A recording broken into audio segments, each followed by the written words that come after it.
Die geloof waardeur ek lewe, saamgestel uit die geskrifte van Ellen White, 'n spesiale teken. Daarby het ek ook my Sabbat aan hulle gegee om 'n teken te wees tussen my en hulle, dat hulle kan weet dat dit ek, die Here is wat hulle heilig. Jesegiel hoofstuk 20 vers 12.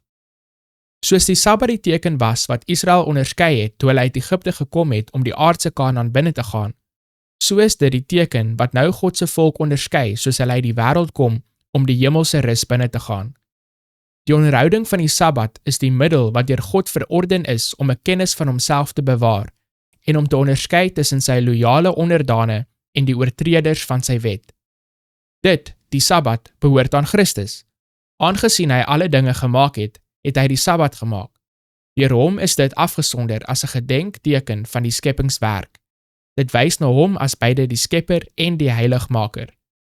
Dit verklaar dat hy wat alle dinge in die hemel en op die aarde geskep het, en deur wie alle dinge bymekaar hou, die hoof van die kerk is, en dat ons deur sy krag met God versoen word.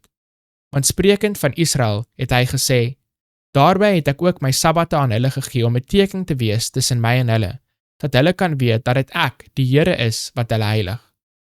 Dan is die Sabbat 'n teken van Christus se krag om ons heilig te maak, en dit word gegee aan almal wat Christus heilig maak.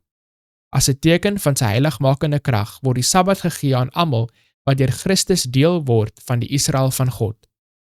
Vir almal wat die Sabbat ontvang as 'n teken van Christus se skepende en verlossende krag, sal dit 'n vreugde wees. As hulle Christus daarin sien, verlustig hulle hulself in hom.